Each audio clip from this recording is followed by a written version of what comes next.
Hello everyone. In this video, we'll talk a bit about Usha Jesudasan and her essay Justice versus Mercy. First of all, let's take a look at who Usha Jesudasan is. Now, I just happened to read some of her articles from her homepage. Articles like Exodus, Out of Africa, Mind Matters, The Ahimsa Way, and so on. In her profile, she says that she is a writer, a mother to her children, and she loves herself to be known as somebody who is spending her whole life at the grassroots level, bridging the gap between people, cultures, and faiths. As a person who has traveled a lot and had gained much of a wisdom and experience from around the globe, around the world, she has now turned out to be a very successful person in helping lots of people around the world, helpless people, voiceless people, healing wounds around her. She is a person who had gone through widowhood at a very small age, and being a widow, she had gained much of an understanding about how a woman's identity gets withered, and with marriage as well as after being a widow. How a society would sympathize with women who have lost their husbands, who have actually become widows. Though she had taken much of a struggle to come out of the victimhood which was imposed on her by the society, being a widow, she had actually helped lots and lots of widows going all around the globe, attending widow conferences, and especially in Africa.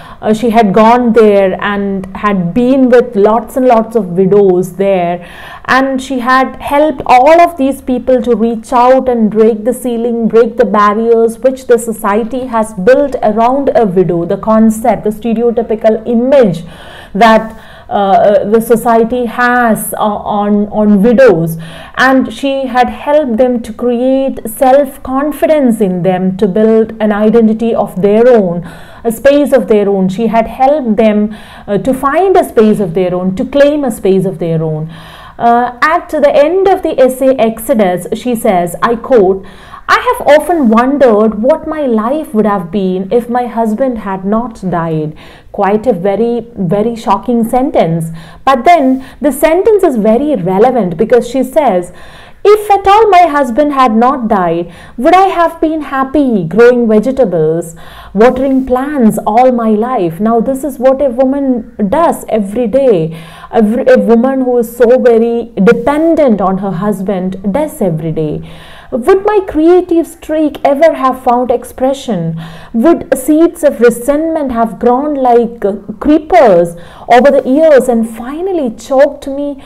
What would happen if a woman had to keep on depending on her husband all the time?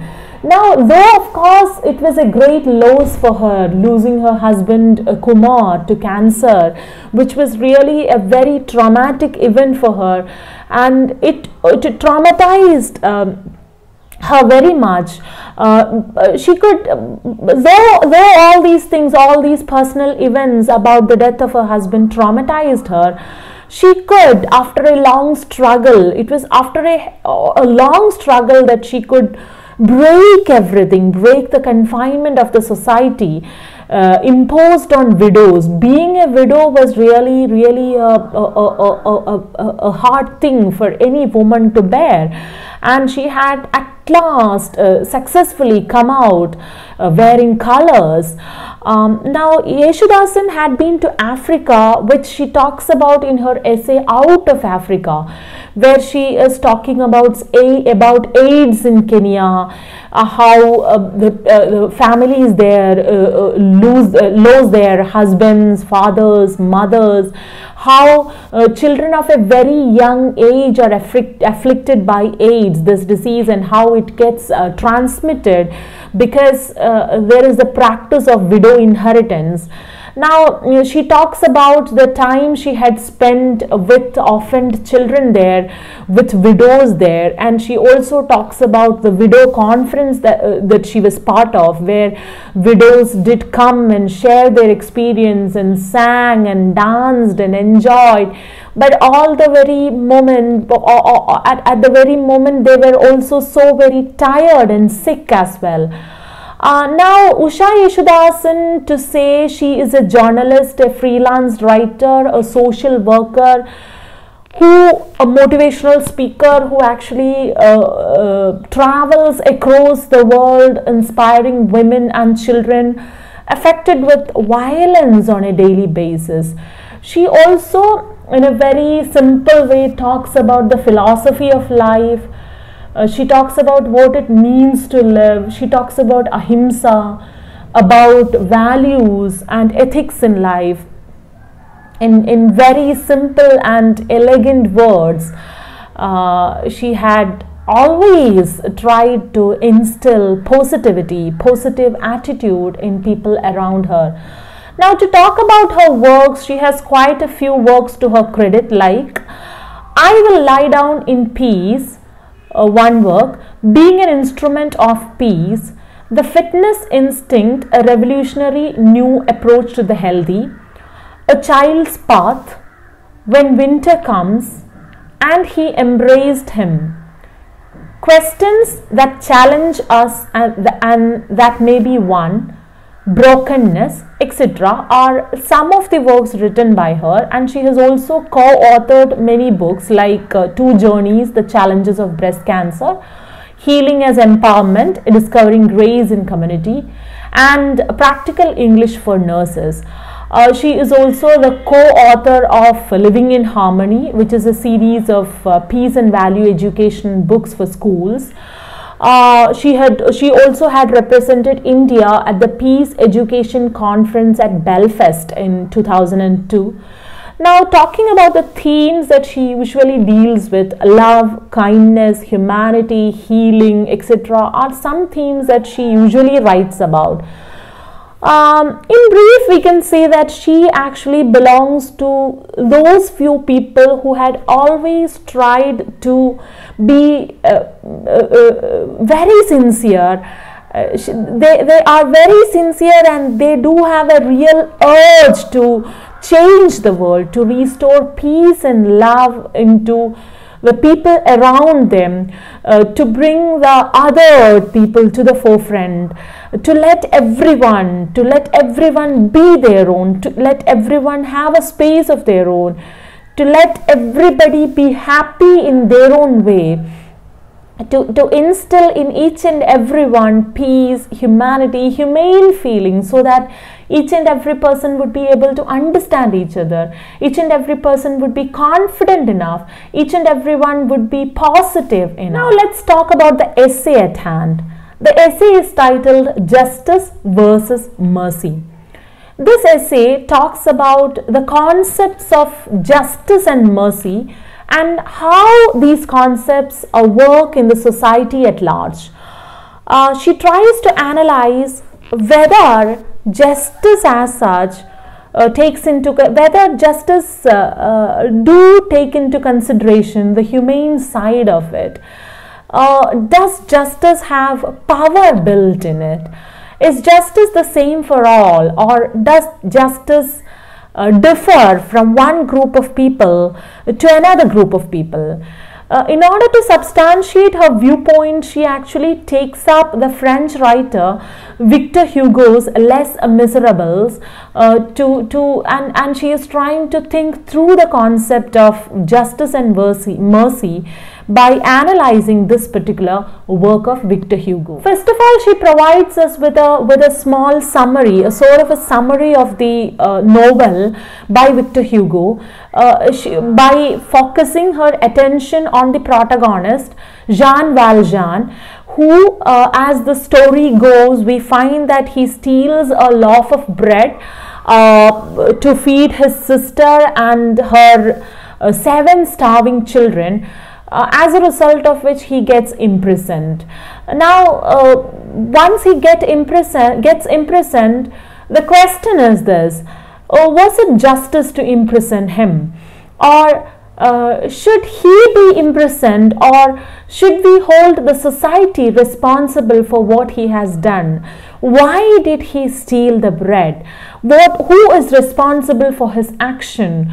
Is the government responsible for his action, or is he himself responsible for his action, or is his social stature in the society, is his social condition responsible for what he has done? What made him steal the loaf of bread? Now, when we think about this justice, isn't it injustice which is meted out on him by the society because of this gulf that is there between haves and have-nots, the class discrimination that is there in a society?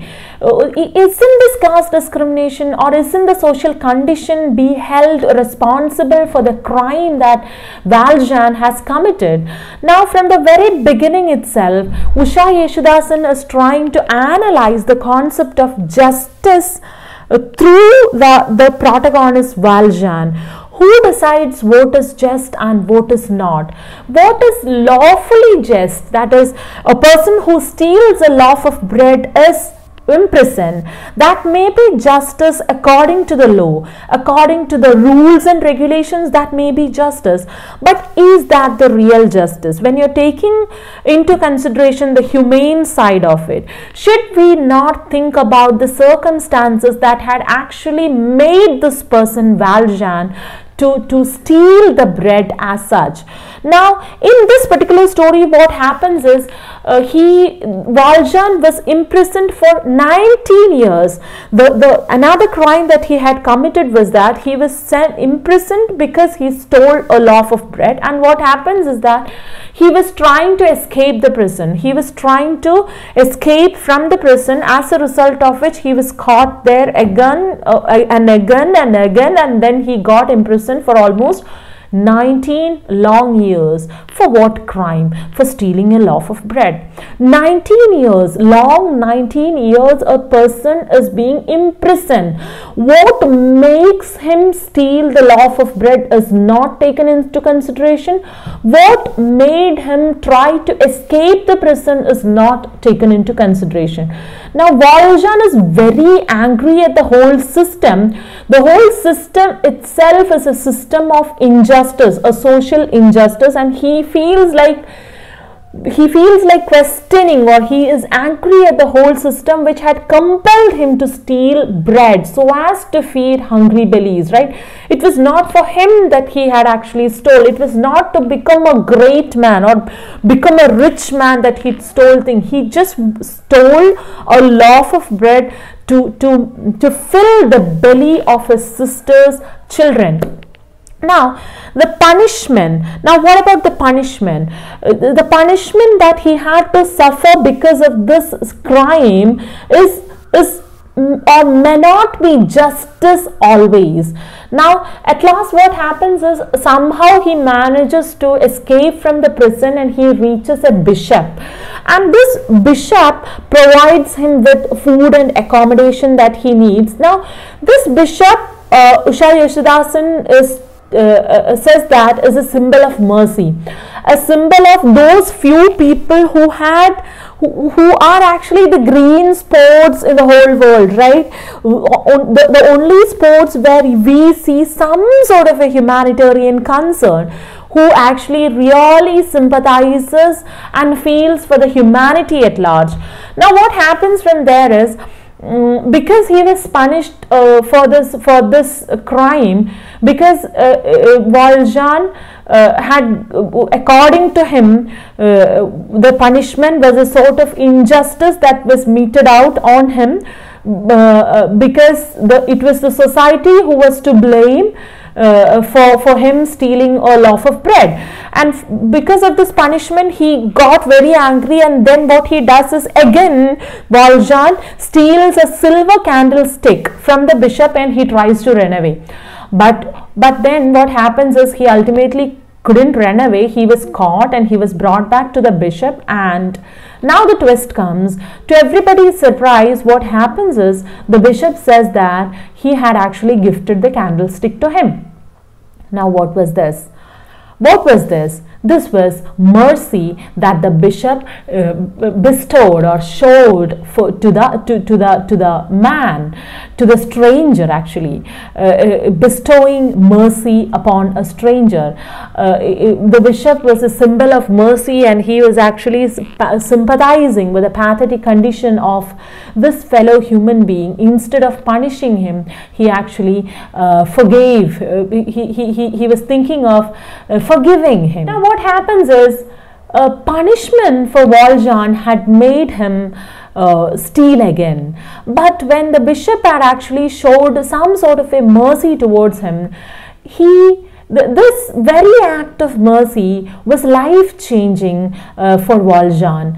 When one act of imprisonment made Valjean steal again, this single act of kindness did change his life completely. Now what happens is, he goes to another place, he changes his name, he works hard, he really struggles hard, and at last, at the end of his life, he becomes a mayor of the town, because this bishop had bestowed kindness, bestowed mercy upon this stranger, actually. And when you bestow mercy upon somebody, Usha Jesudasan says, when you bestow mercy upon somebody, when you show kindness towards somebody, that would be like, it is kind of a contagious disease, right? Kindness would be spread from one person to another. Now what happens is, Valjean, because bishop was merciful towards him, he began to spread mercy, he began to spread kindness to each and everyone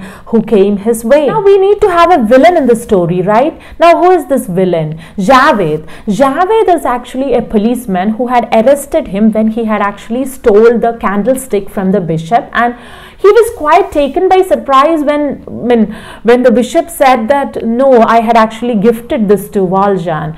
Now Javed at the very moment was never convinced of Valjean's innocence, right? Now years after, when Valjean actually became a mayor, and Javed actually happened to meet him, what he did was that he was quite angry at this person, Valjean. Javed was quite angry at Valjean, and what happened was that he began to expose Valjean. He said to everybody that he began to expose him by saying that he was a criminal, Valjean was a criminal, and he was a thief who had tried to escape the prison many times before the justice was meted out to him. Now for people like Valjean,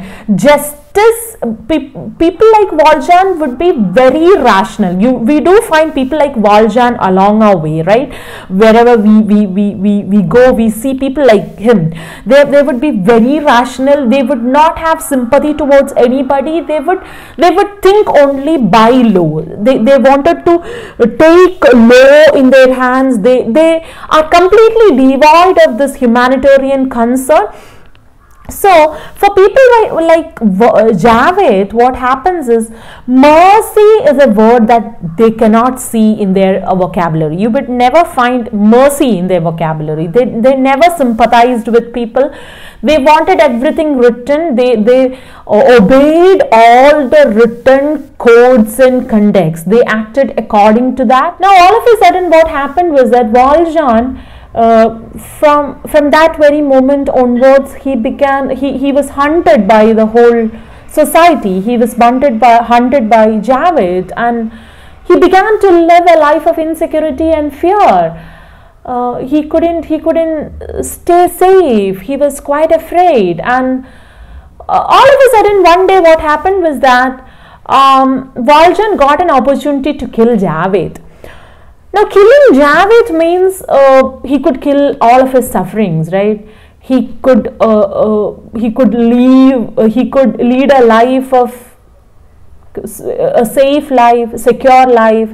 He need not be afraid of anybody afterwards, because Javed was the only person who was trying to expose him to the whole world, who was all the time after him, who is angry at him, who wanted justice to be meted out. And once he killed him, he need not hide anymore. He could lead a very free life. Not to murder him means he'll have to lead a life full of insecurity, full of fear throughout his life. But then what happened was that Because the bishop had bestowed mercy on Valjean once, Valjean chooses not to kill Javed. He did not kill Javed. He chooses to show mercy upon him. When the bishop showed mercy upon Valjean, what happened was that Valjean in turn became a very good man, and he began to spread kindness towards others. Now, when Valjean showed mercy to Javed, what happened was that Javed was not ready to accept the mercy. Javed, for him, somebody like Valjean is showing kindness towards him was something Javed could not accept. Javed could not take it in. I mean, there are people like that. See, a thief is showing mercy on me. I cannot take that. So, Valjean was kind because somebody, sometime, some moment in life had been kind towards him. So he decided to forgive and be kind to Javed.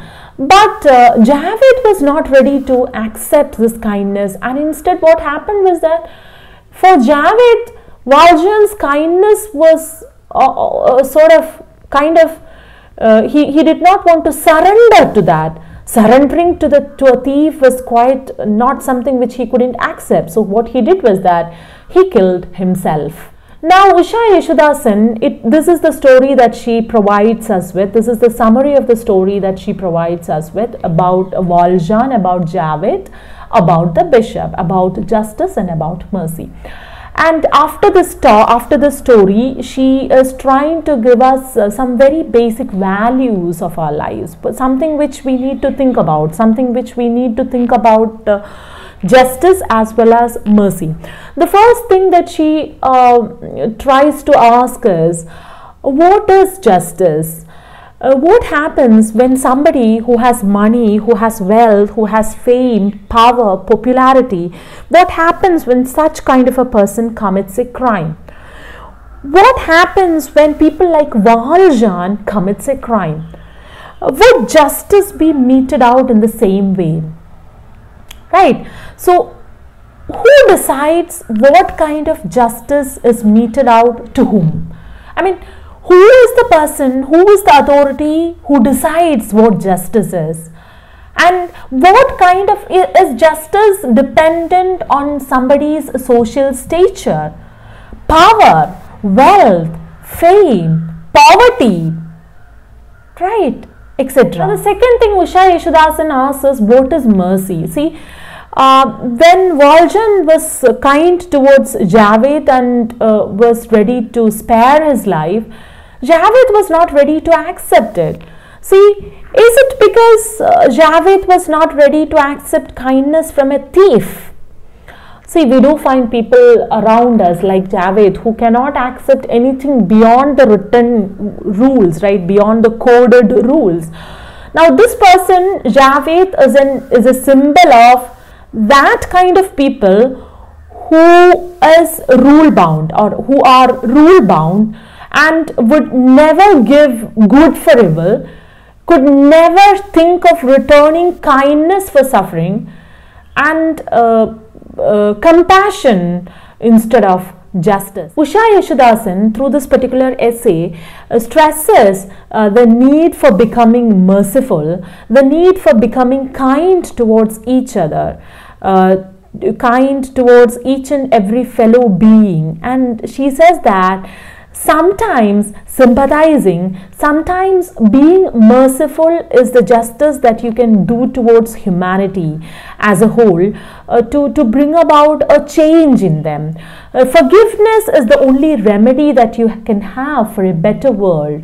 Love is the only thing that heals. Forgiveness is the only thing, kindness is the only thing, love is the only thing that would heal the trauma from the minds. So, unless and until we are able to step into each other's skins, feel for others, forgive others, love others, we cannot, of course, have a better vision of the world and better version of the world and a better version and vision for ourselves and the whole of the society in which we live. Thank you all.